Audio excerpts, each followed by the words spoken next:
Good afternoon, and thank you for joining us for this policy committee meeting.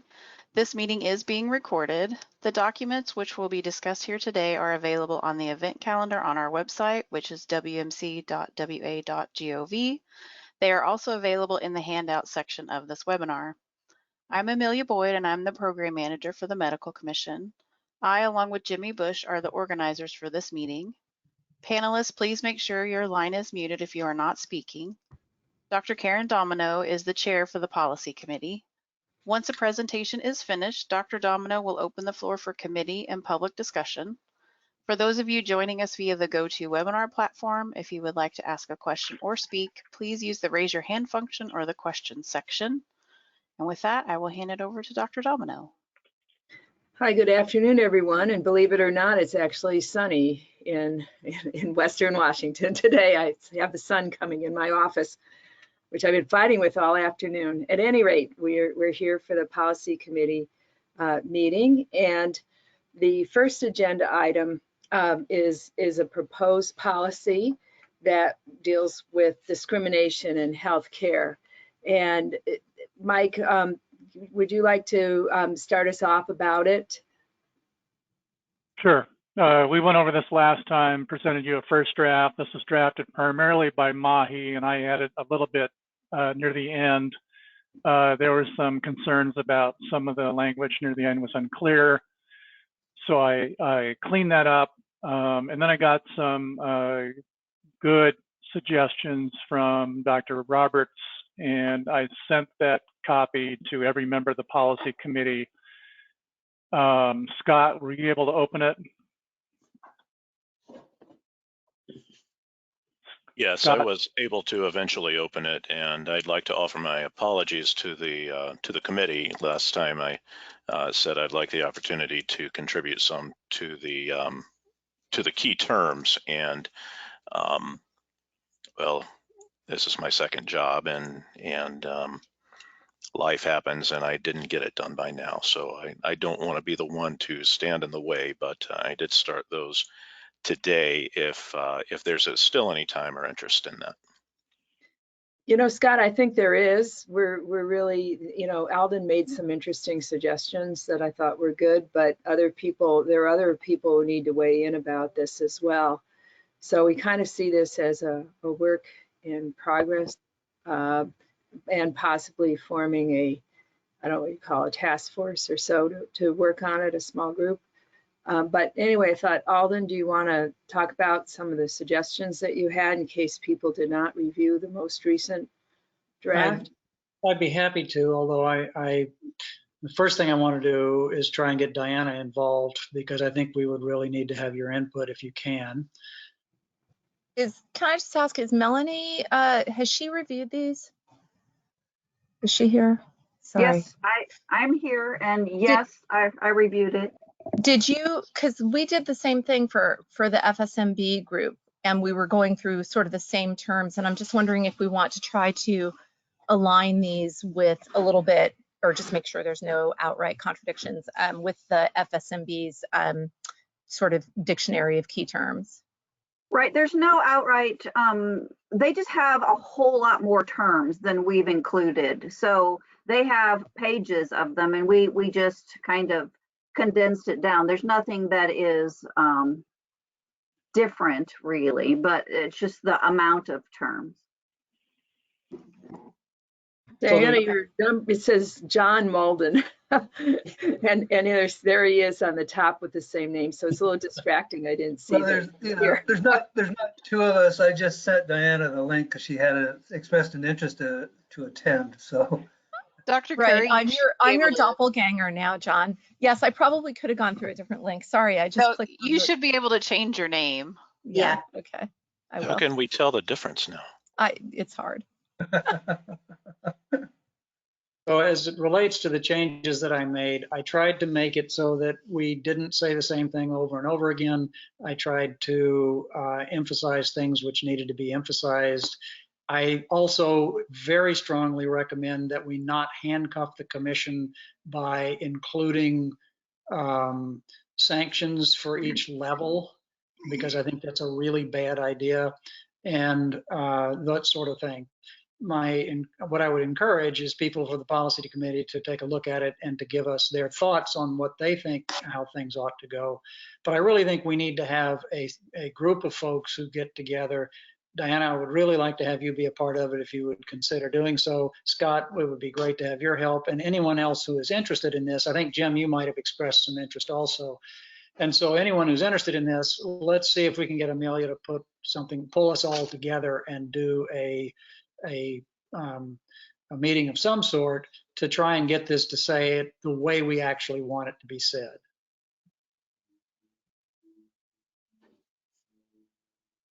Does anyone have any other suggestion? I mean, that seems like a great idea, which I think well, do we have to vote on that, Alden?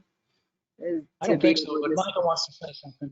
Yeah, but I am interested in Diana or Jim or Scott, I guess, some of your thoughts about it, just to hear. Sometimes it's good to hear before you see something in written draft from a subcommittee. Great.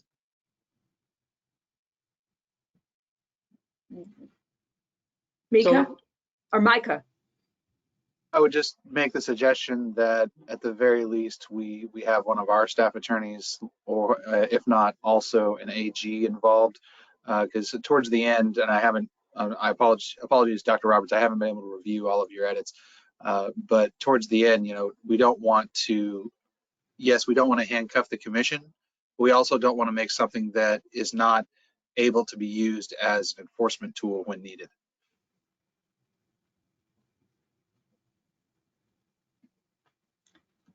Any other comments? Alden. I would also suggest that you keep Mahi on this, as she is our equity and social justice manager. And she has some background on this issue as well.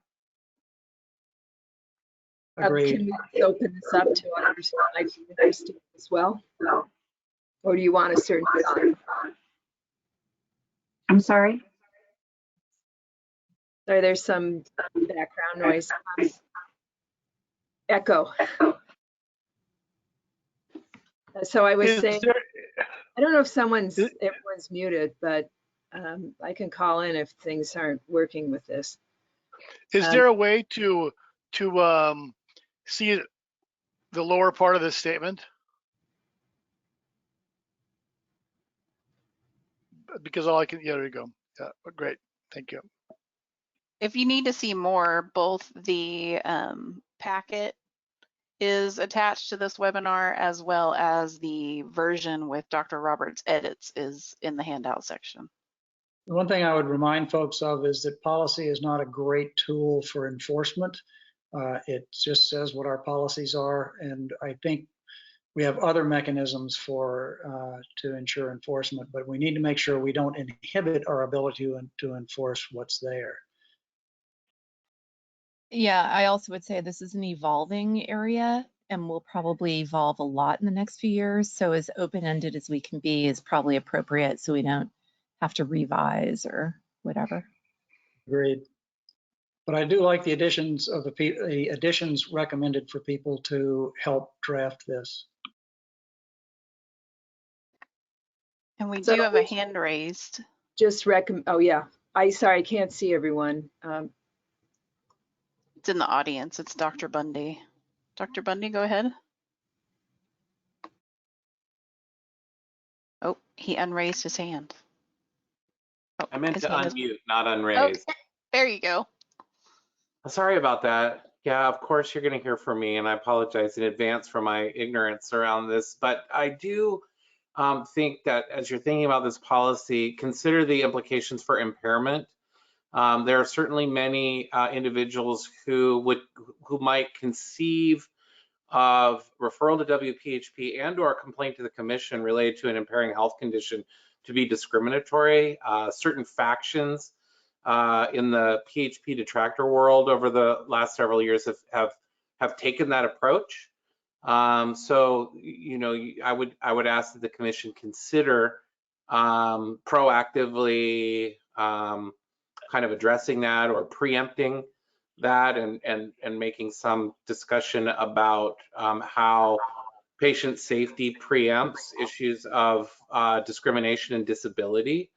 That's one issue. I also just wanted to raise a question, I guess, as to how does the commission see itself fitting in to the larger ecosystem by which people make complaints related to discrimination. There are already mechanisms in place for reporting discrimination, for reporting violations of the ADA, for example, and other things. So this guideline or policy didn't seem to address those other resources that may be more appropriate venues for people to have those complaints addressed, and those institutions may be better prepared to address those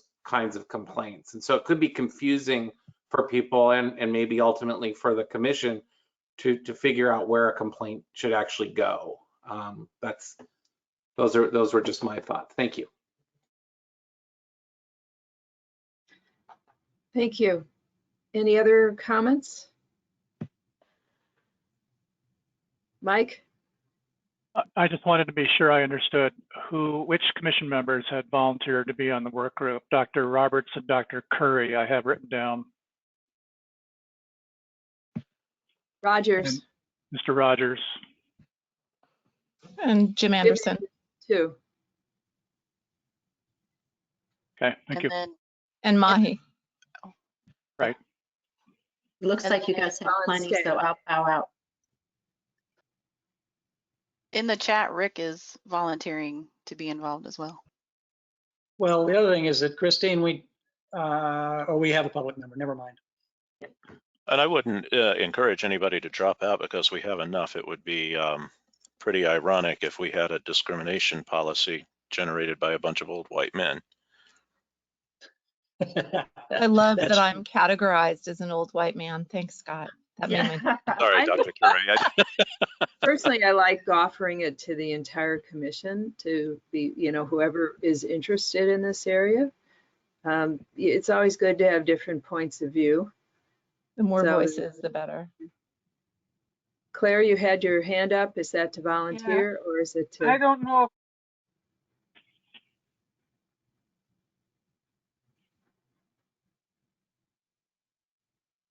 I'm sorry, I missed hearing what you said. Or maybe you're on mute. Yeah, I can't see your face very well because your name's there. I think you muted yourself, Claire.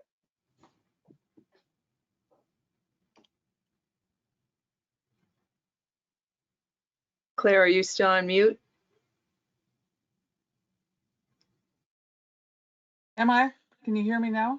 Yeah, I can't hear you now. Yeah. Okay, I was in listen only mode there. I don't know if I'm registered wrong. Sorry, I'm having some technical difficulties as usual here. I wanted to be involved in this as well. I was talking to Alden about this earlier. Do you guys still hear me? Yeah. Can't see you guys. So anyway, I was thinking, and Alden, did you talk to him about what I was suggesting? I did not. Okay, I was thinking that we should specifically have a question when people put in a complaint. We should have a question about, does this involve discrimination of a group in that questionnaire? And he was saying we have someone that we have who's to help us with inequity. Mahi. Okay. And we did add, Claire, we did add it to the intake. Great. Because I'd really like to have the questions kind of sorted out with someone who knows what they're doing, which would be helpful, so that we ask it correctly. Agreed. Okay, that was it. Do we need to have it to be involved? To just refer, we're forming a group And just tomorrow announce that and ask for anyone who's interested to be able to get in touch with whoever who would like to be the point person. Well, I think we actually need a little bit of administrative help in terms of being able to get everybody together. So Melanie, I don't know who the right person is. Maybe it's Amelia, maybe it's someone else, but we do need some administrative person to help us out here to get us together.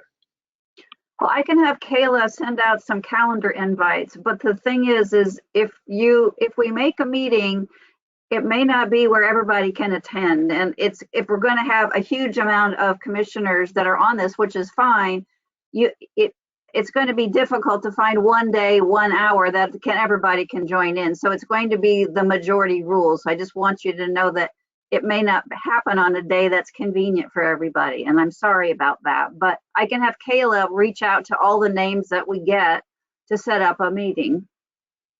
And remember that if we get enough names, it'll be a public meeting. I don't know that it has to be a public meeting. No, we're not making decisions. We're just looking at a policy. Okay. If it's a work group, it doesn't have to be public. Okay, good. Thank you. Yeah, Melanie, based on our experience, things on the internet and do, and put in changes and refer them back by email to the group as well. It's what a lot of people do because you can't get everyone together at every time on short notice. right? One of the problems is that if we don't, for me, and nobody else may have this problem, but if I don't have a deadline to get something done, it isn't going to happen until right before policy meeting. And that's what happened this time. I did it last week. And it'll be nice if we have some set up meeting, whatever the time is. And Melanie, I recognize that it's going to have to be whoever shows up, shows up.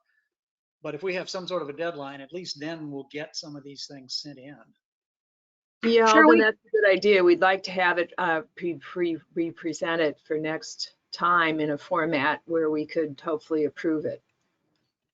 Right, so we can get the group together as long as everybody understands that if you aren't able to make the meeting, you can't send your changes in an hour before policy because that's not fair to anybody. So hopefully we can all work together to get this moving. But I'll have Kayla start setting that up when I get the names of the people that want to do it. And I'm assuming if you open it up to all the commissioners tomorrow, I'll wait until after the business meeting to kind of give her that list. Well, I would be cautionary about discouraging people from making changes, even if it's shortly before policy, because if it's an important change, it's a change that needs to happen. It may be that policy rejects the change, but I think, speaking as somebody who, I do the stuff as soon as I get it, but we don't get anything sent out to us until shortly before policy, and people may have a concern. I also agree that this is a really important step for us to take, and we want to try to get it as right as we can. So Melanie, what worked great when we tried to have the health disparity group meet was we tried to do the meetings in between meetings, but then it's hard to get people together. So that kind of 4 o'clock time or whatever on the Friday of the commission meeting seemed to be when more people could meet. So we could at least try to aim for something in February and then maybe do something in March after the commission meeting like we have done before. But I think this is really important and it's very timely, and we do want to try to get it as much input as possible.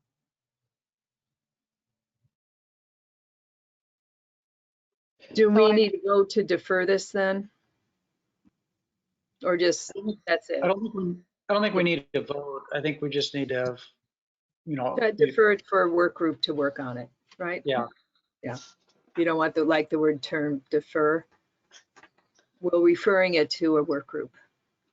So let's try to do a February date if we can.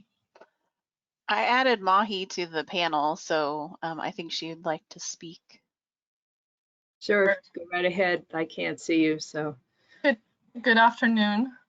This is Mahi, and I'm the Social Justice and Equity Manager here at the Commission, and I use she, her pronouns for those who don't know me.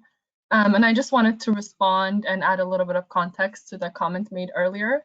And so this policy defines discrimination as a social determinant of health, which has a negative impact on our health outcomes specifically.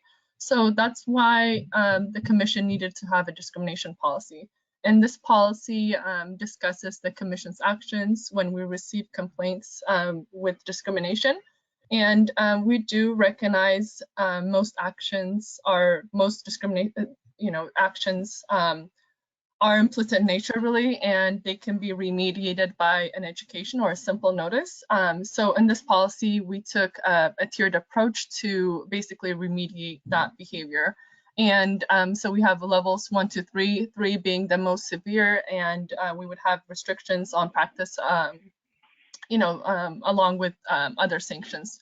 So I think this policy, I just wanted to say this policy is a step forward in correcting systemic discrimination and reducing health disparities seen in Black, Indigenous, and people of color. And so I just wanted to thank the commissioners for being receptive to the changes and moving toward establishing a work group to work on this. Yeah, and we did last week we did receive extensive feedback from Dr. Roberts with major edits, and so thank you for that.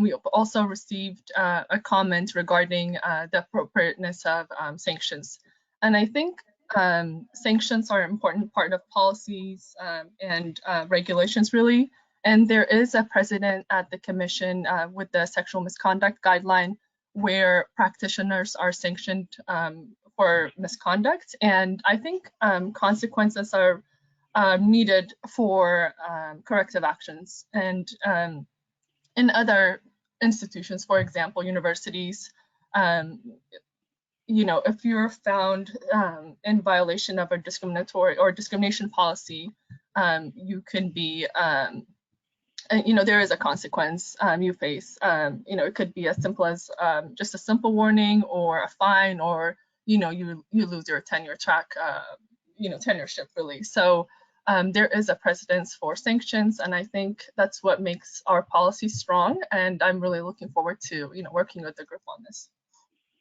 Thank you. Being in a biracial marriage, I'm very much looking forward to see what comes out of this. There's a lot of it in his family that happens because of their color. So I see it firsthand. Claire, you had your hand up. Yeah. As we think about sanctions, we should think about some types of training or things that we can refer people to improve their sensitivity in this arena. I don't know what kind of resources we have. Mahi, you probably do know of some, but it'd be nice to have a list of those available so that if we do find discrimination, we have places to refer physicians to, clinicians to. Yes, so we're working on bringing implicit bias training in the healthcare training, and it's actually being worked on by UW School of Medicine. So we're working on bringing a training to all of the commissioners and possibly extending that training to all of the practitioners in Washington State. So that's a work in progress. So yeah, being a faculty at UW, we've had extensive training, including nearly 50 hours of training, which took me several days on my vacation in August to complete prior to interviewing screening applications for residents. There's a lot of excellent stuff coming out of the education field. I thought we're particularly out of Ohio had great things, but there, and we've heard a lot about the healthcare disparities aspect, but I know that people are trying to develop it, and there's a lot out there now. It's a very trendy topic. One thing maybe this is not the right time or place, but I think as far as key terms, I think microaggressions, which is used in the key term section, would be a great thing to include in the key terms. But that's maybe from.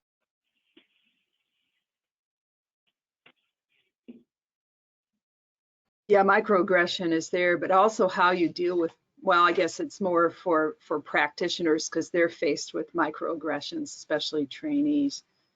But any other comments about this? We'll have the work group work on it and bring it back.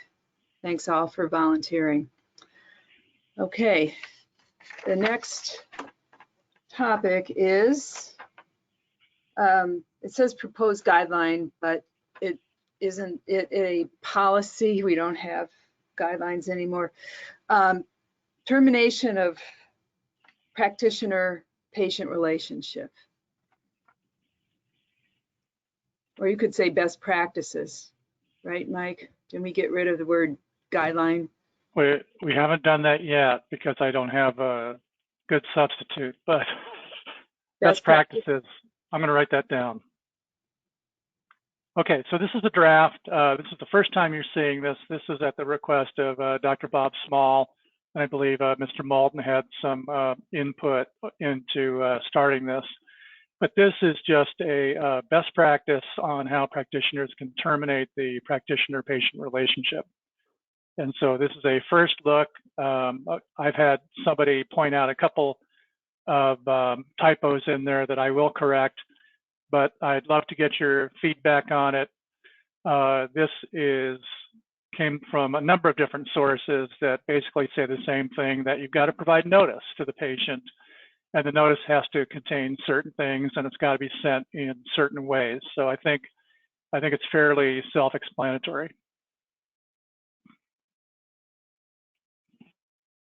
I would add, I mean, I think we stumbled across this problem in the past as far as use of the term best practice or best practices, because best practices need to be something that's based on data or something. We can't just say or whatever we think is best practice. Jim, I'm chair of a guidelines committee for the American Society of Anesthesiologists, and a lot of things like surviving sepsis, those are best practice statements. They're not, because the literature is insufficient to be able to support it, that the guideline really requires upon a sufficient information, meaning in terms of quality of studies and consistency of studies. So that's why a lot of places have used the term best practice. And there are even best practice statements identified in certain medical guidelines, which is the only reason I suggested that. It could be, I thought the word policy is fine too. It just moves it away from a guideline, which to me emphasizes that a guideline has a sufficient level of scientific evidence to support the expert opinion of the group forming this. I would just say that best practice also invokes evidence-based. To me, I don't know, in ACOG, College of OBGYN, we call it committee opinions, when it's like expert opinion and preponderance of practices that have been evaluated, but there aren't like randomized controlled studies to support it. So I kind of understand what Jim's saying. And that's kind of my understanding too. Mike, I had several things that I thought might be changes. They're relatively minor. Can I just send those to you? Yes. But it could be a policy, right? That's what Yeah, it can. The other option that you could do is call it an advisory opinion. While you don't have it in your statute, the Nursing Commission does have something similar or exactly like that in their statute. And so the concept exists in Washington state law. You just don't have a specific direction to issue them. Any other comments or suggestion other than terminology? No, I like that it had in there about transferring records to a new practitioner, because we get so many complaints about people not able to get their records. So I'm glad that that's in there, but it's an offer to transfer records. But should we be a little bit more that they should give their patient their medical records? I'm just throwing that out there because we see so many of that come through. CMT, I couldn't get my records. Yeah, so I'm glad you raised that. Rick Line got to me before the meeting and said, should we put in a provision about providing the records directly to the patient? And I thought, of course we should. So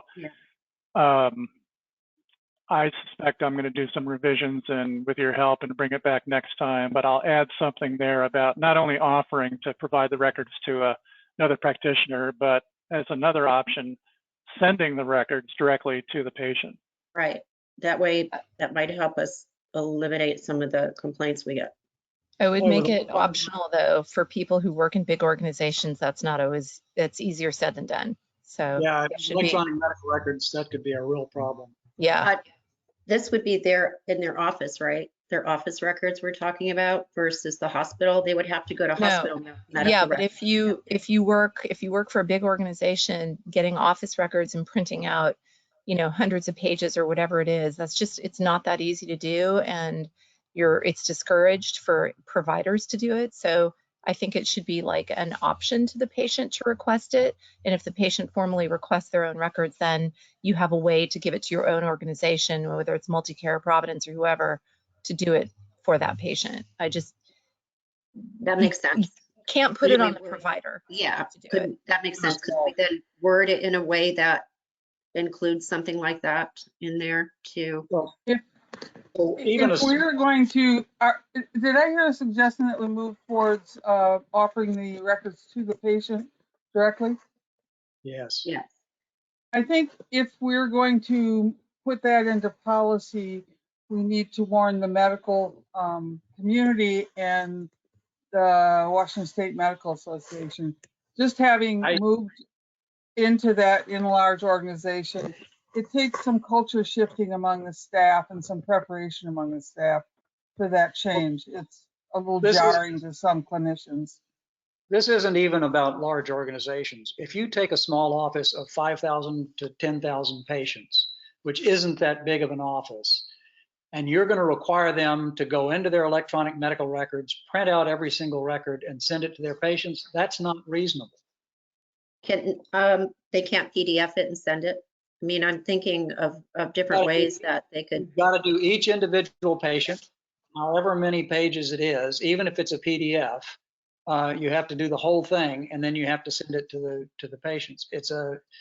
It seems to me as though that's a managerial nightmare.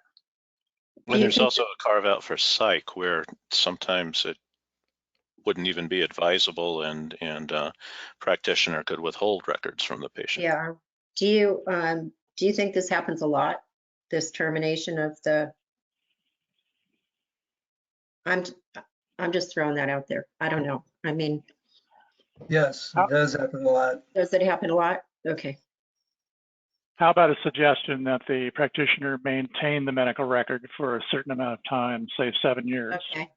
Okay. That's a good idea. I like that idea. That was actually Rick's suggestion. I Okay. mangled that, but maintaining the record for a period of time.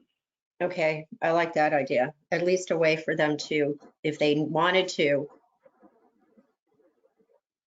Looks like Micah has a question, Karen, or a So comment.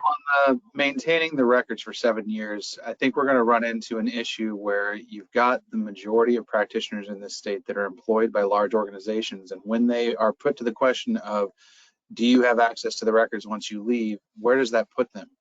And so I think by putting it on the practitioner, they have to maintain it. Even if they leave the organization, we're setting up for conflict. So I think we would need a different solution there. Well, I also wonder, how do we get 7 versus 6 versus 4? I don't fully. Yeah. Statute of limitations. Yeah, I thought 7 years was required. Yeah, when you go that's to what practice. I Yeah. thought so too. Yeah, but I think we cannot put this totally on the practitioner. No. Remember, I Yeah. mean, as a practitioner who has sometimes wanted to terminate a relationship, the reason you do it is because it's a terrible relationship. You're having a lot of difficulty with a patient. You're feeling threatened. You're feeling their hostility, whatever. So to burden the poor provider even more could feel very punitive to some people. I know I would feel that way if I was made to do that.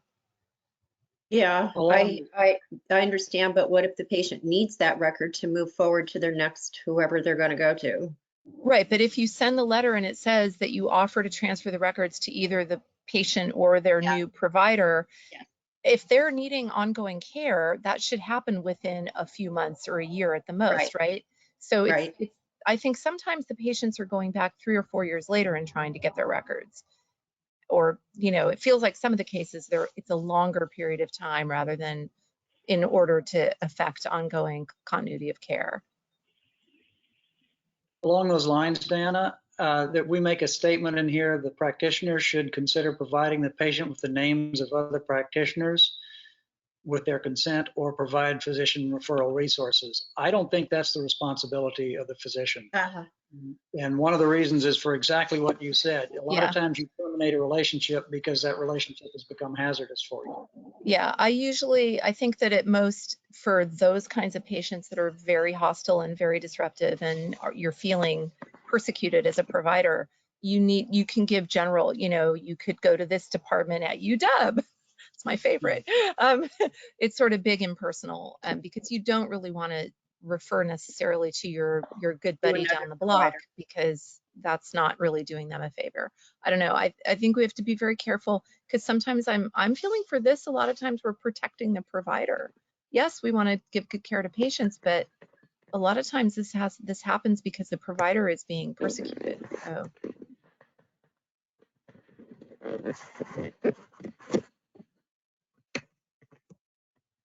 Any other comments? I do think that on this policy, we may want to run it past someone at the Washington State Medical Association, just to get their input as well. I think they'd appreciate that. As well as our Attorney General colleagues, which I assume they're already involved in this as well. So do we wish to form a work group for this? I mean, sounds like it. Yes, or we'll just have a less formal, rather than too many work groups. You know, anyone who's interested, provide additional comments to Mike. And Mike can circulate among those of you, you know, policy committee and those who are interested. Alden? I will volunteer to work on this, but Mike, I need you to send me something so that I actually do the work. So if you say I need this by this date, I'll get it to you. I'm happy to help you with that and get some input too, Alden, if you want, or just chat about it. I mean, okay, or just send my comment. I will too, since I've already commented on it, but I'm happy to do some more work on it. And I opened a can of worms, so I'm happy to.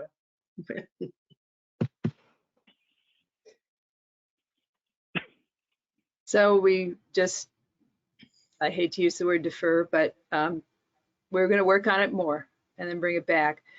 For the committee tomorrow, we'll say that, but we'll also ask, do you want to, I mean, it depends how long people want to have on committee meetings. We can allow people to say a few things to get some points of view about this and then close it off, or we can just say, you know, if you're interested in this and you want to say more, you know, work on it, contact Alden. Well, that's fine. What would you guys like to do? That's fine, but I do think we should ask for people's input so we can at least hear what they say. And we may not get any input, but at least we should ask. Okay, great. Sounds good. All right. Policy, self-treatment or treatment of immediate family members. Mike, you want to take these?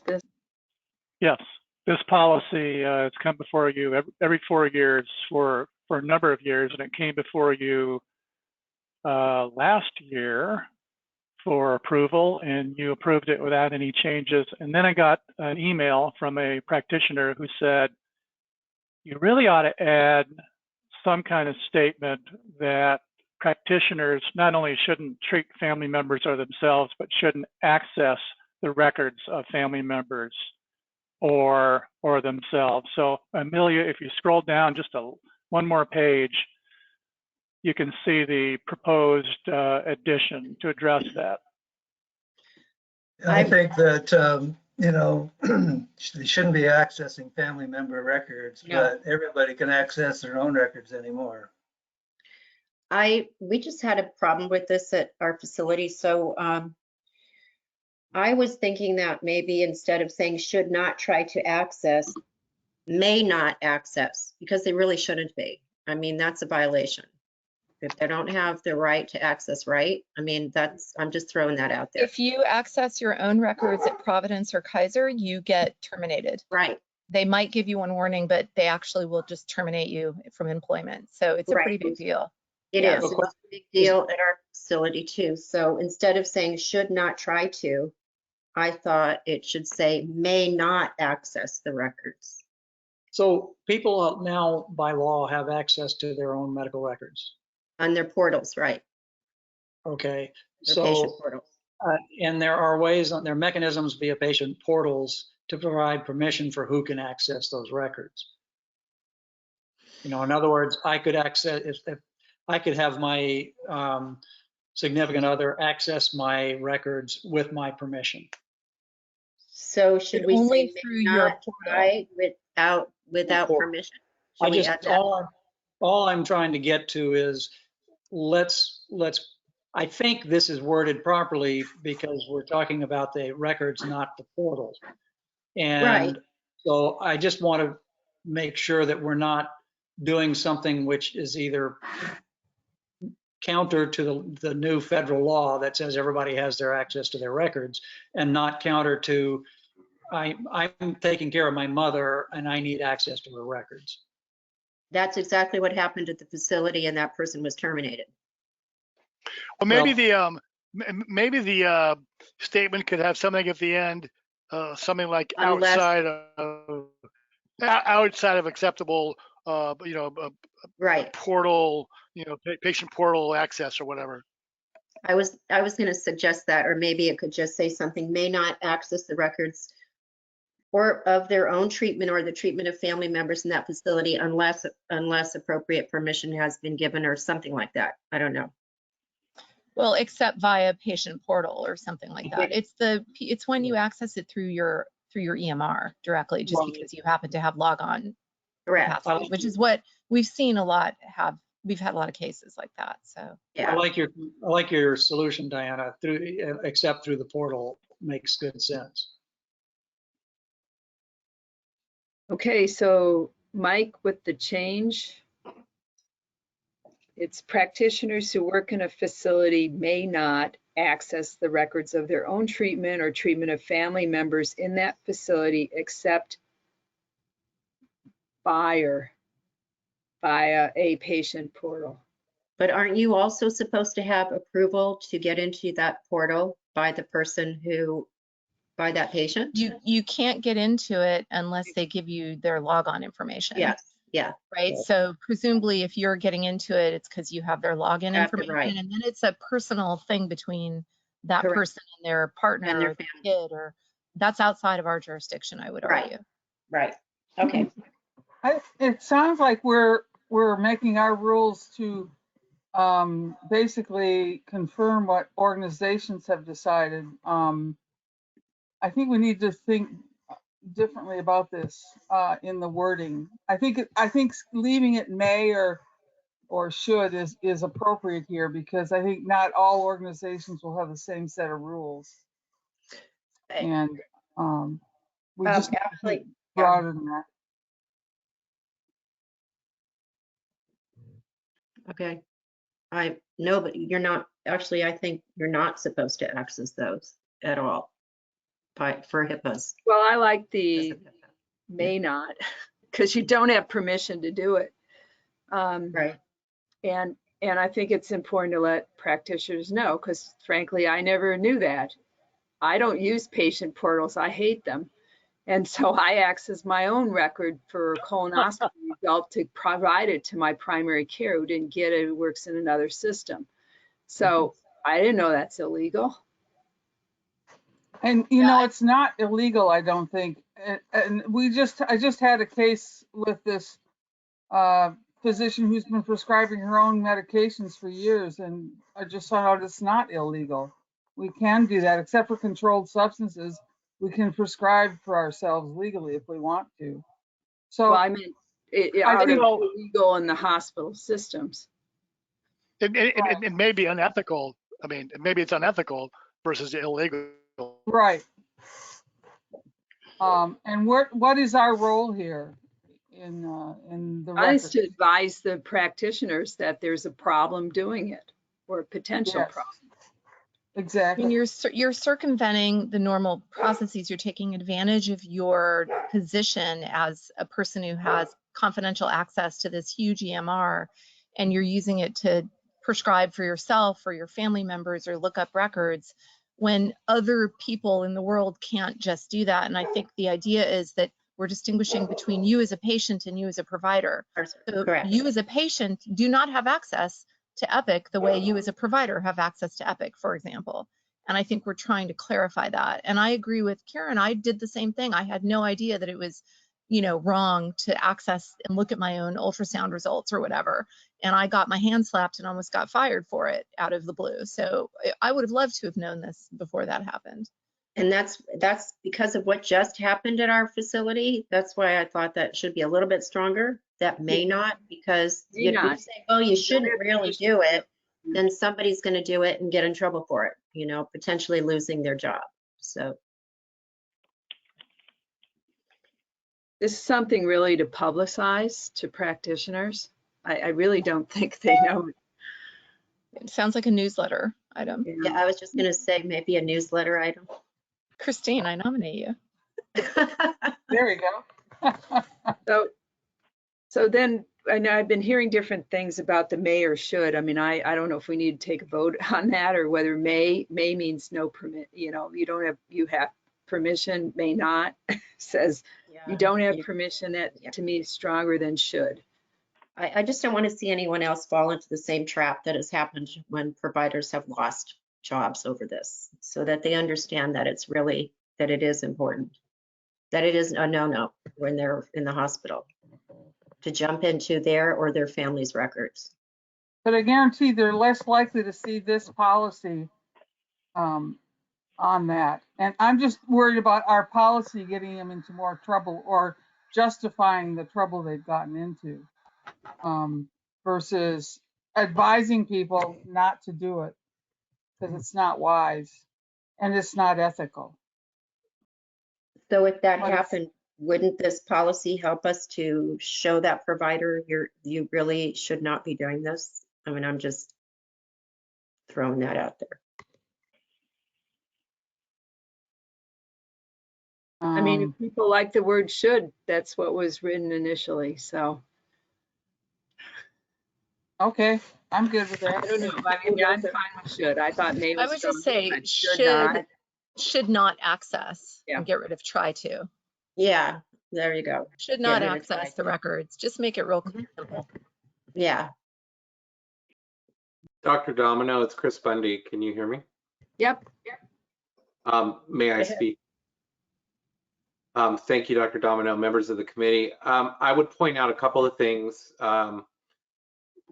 The American Academy of Family Physicians actually considers it a practice restriction to forbid caring for yourself or for a family member if you actually try to write a monitoring agreement, or if you as an entity make a practice restriction as part of a licensure action that forbids a family practice doctor from prescribing or caring for a family member, that will result in their loss of board certification. So it's not across the board considered unethical to provide care for self or for family members. And I think that's a distinction here that you may want to consider as I've heard you tussling with this. I think there are members of the medical community who believe that, particularly probably in rural areas where care may be more difficult to come by, or there may be other situations in which the differentiating factor is that the doctor is accessing the record in a pursuit of a bona fide treatment relationship with the individual, whether it's a family member or someone else. I would just point that out. I have concerns from an impairment and somebody who works with individuals with substance use disorders about self and family prescribing. we've found ways to work around that in WPHP to not have that restriction result in somebody's loss of board certification as a result of our agreements. But that is something to consider. Is it really the accessing the record that's the issue, or is it the accessing the record outside of an accepted treatment relationship that is at issue? Chris, that's a good point. I think there is a subset of people who do treat their own family members and would therefore be accessing those charts to document what they've done. And that would be an appropriate use, even though I might not agree with doing it.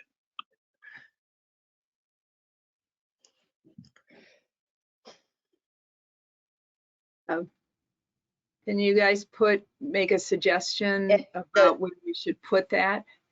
The paragraph following that does say it would not always be inappropriate to undertake treatment or treatment of immediate family members in emergency settings or isolated settings where there is no other qualified practitioner available.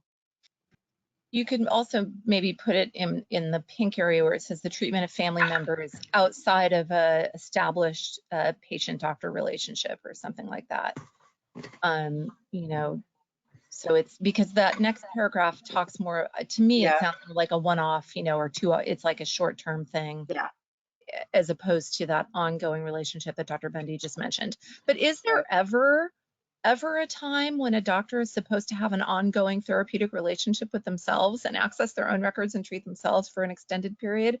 I thought that was actually not okay ever, really. No. I mean, in the old days, we did it all the time. I mean, God, I would have had 20 pregnancies if I hadn't prescribed my own birth control pills. But, you know, I mean, that was the old days before we had EMRs. Our ethics were different in the 90s. The question that I would ask is, on the one hand, I would say it's not smart. On the other hand, is it illegal? Because I'm not sure it is. And the same thing is true with treating your family members. It's not a good idea, but I'm not sure that it's illegal. And there's some very good reasons why you shouldn't do it that we document in our policy.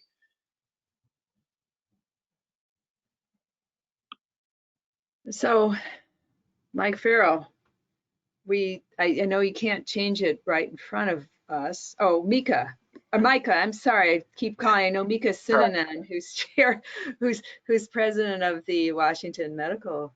Oh yeah, Dr. Sinanan. Yeah. I worked with Micah for 30 years, so I'm just like. That's probably going to confuse the pronunciation a little bit for a while. Yeah.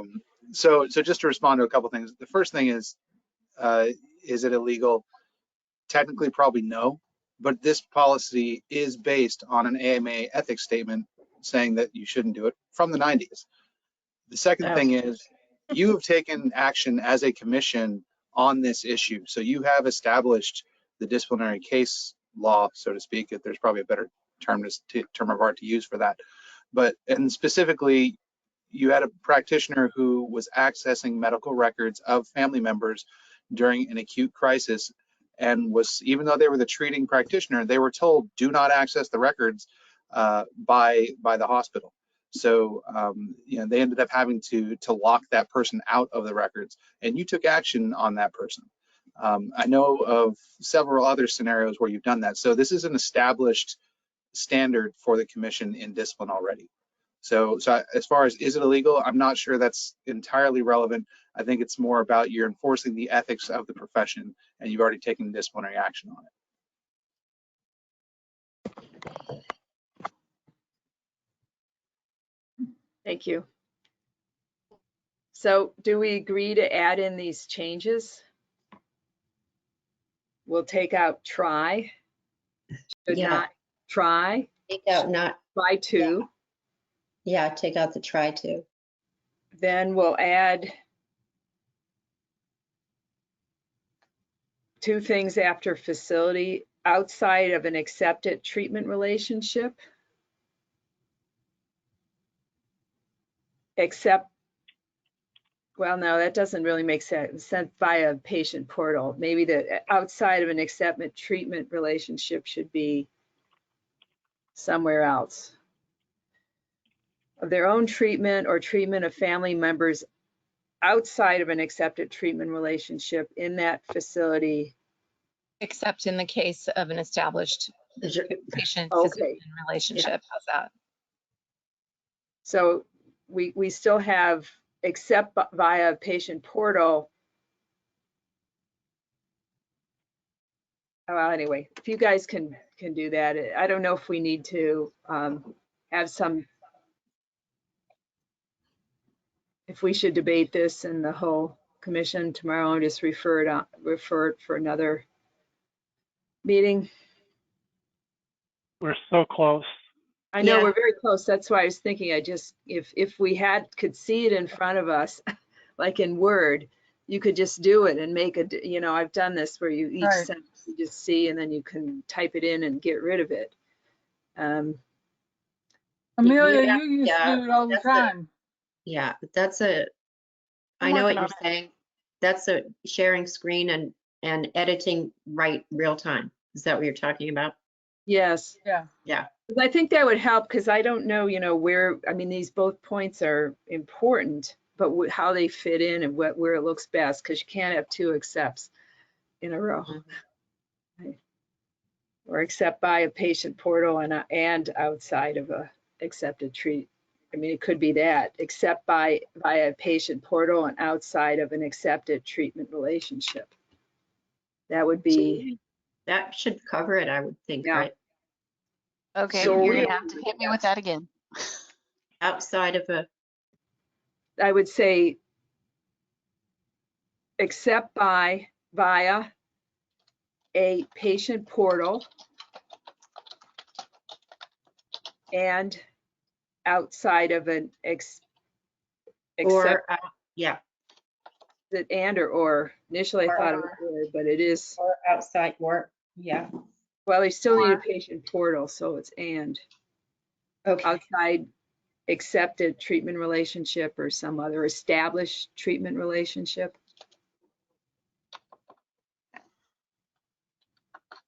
In that facility, except by a patient portal or an established patient relationship, right? You always have to have the patient portal, right? Can't be or. Yeah. Oh, And they're both. They're both conditions. They're and. Yeah. And establish physician-patient relationship. That, but then we're not PA. Established Patient provider. Provider Relationship. patient relationship. Yeah. That seems Yeah. to cover it. I wonder if the portal issue Uh-huh. is confusing this sentence. Yeah. I was wondering that too, Mike. I mean, We could add it into a second sentence. yeah. I think it's Yeah. not, yeah. Two different I don't ideas. think that's gonna be evident to all what So- we're talking about. I think we may be overthinking this, and I'm sorry I Yeah. brought it up in the first place, because I think the way it's written right now, without any changes, probably is fine. Because if somebody's going through a portal with permission, we don't have to discipline that somebody. We can Right. make our decision that this doesn't need to happen. So basically, the way it's written is actually pretty good, and perhaps we should leave it the way it is, because I think we're overthinking it. I do too, I but I agree agree. with taking the words try to out. There Right, is we no could try. take try to out and then the rest, Yes. no. I think, yeah. I think the try to out is good. We'll Could make it. I, Yeah. Oh, Jim. I agree. I think that's a good idea, Alden. And in the paragraph below, I would suggest that we replace him or herself with themself, because that's an accepted way to describe that without the awkward thing of him or herself. It's in the paragraph. It's in the paragraph Yeah. below. Themself is considered to be established word usage. What? I don't see it. I don't. It's the Second- last Where is paragraph. it? Second line of the bottom paragraph, him or herself. Oh, okay. Oh, got That it. paragraph. Oh, I'm suggesting we say themselves.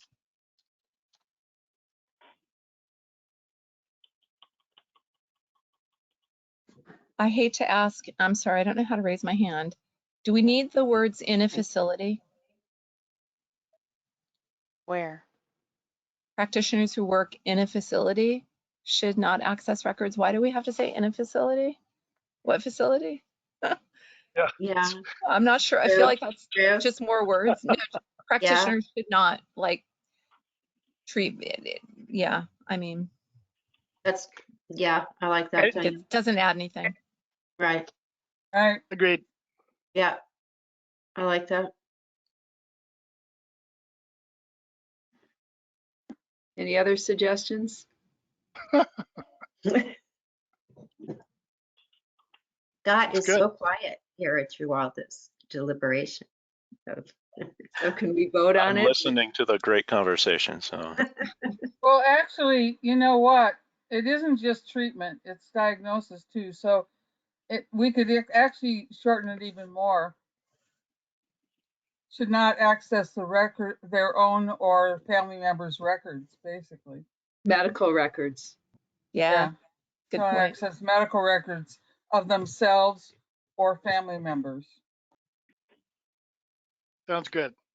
Yeah, And I hate to be like this, but where we added themselves down a couple of paragraphs just to maintain cardinality, cohesion, it should be themselves.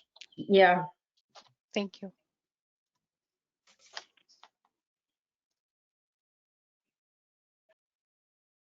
Ten four. And then Any we other need to keep suggestions? chopping up that one of their own treatment or the treatment of.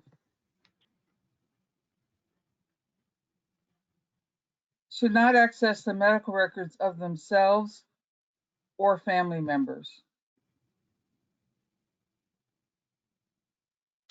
Yeah, and also I see there's a kind of Can a we get that one in first, there. please? Yes, Because yes. we jumped away from that. I don't want to lose it.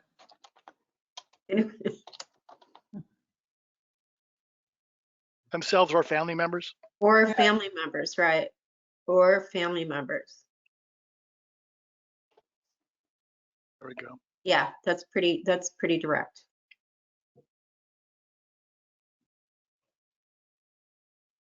Scott, what And were you? we're not putting in about the therapeutic, about the patient or provider relationship or the portal. No. We decided No, to we're leave that all out. skipping those things.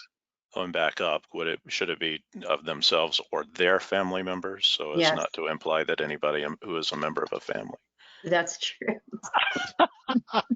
I'm sorry, I sounds so ridiculous. No, I know, but it's true. It's the lawyer in you.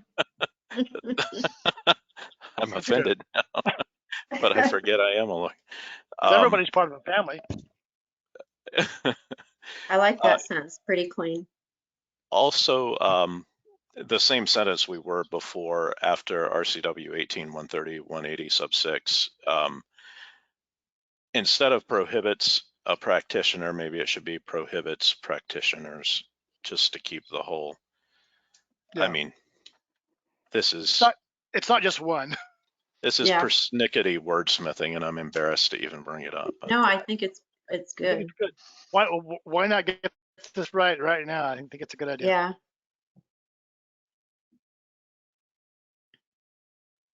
And flashing back to our opioids. Mm-hmm. PTSD. Any other suggestions? Just the same the same issue, just for consistency and be done. The next sentence after the one we just edited, the commission strongly discourages. Their family members, yeah. Yes, and then practitioners from needs to be inserted after discourage. Oh This yeah, is- discourages practitioners from. Sorry, this is such minutia. No, it No, it's isn't. good. It's clear. Good. Can you say that one more time? I got it, Mike. I'll send it to you. Right? That's what you wanted to say? Okay. Uh-huh. Thank you. Perfect. Okay. Yeah, Amelia, you just and to- Bob Small would get along well. Amelia, I noticed that the blue tracking is not on the one dealing with the medical records. And medical was something that was added. Mhm. I don't know, when we send it out to people, I just want to bring their attention to that there were changes in that. So, right, I- and when Mike edits it, because he's I gonna have it. edit his version, yeah. So when he does it, yeah. I've been following along, so I've got a version that's the same as Amelia's, except that's all highlighted, It's got the Okay, red perfect. lines and all that. which I will send out after the meeting. Yeah, Mhm. great. There is a feature called compare versions that Mhm. Yeah. Yep. So do we have a motion to approve this with the changes that we discussed? So moved. A motion? Yeah, great, thanks. Do we need a second? Second. Just vote, yeah. All in favor? Say aye. Aye. Anyone opposed? Okay, well, this is good. This is something that we can have for tomorrow. Hopefully get this. Thanks for putting this together and thanks for everyone for making improvements. All right, last but not least, use of notice of correction.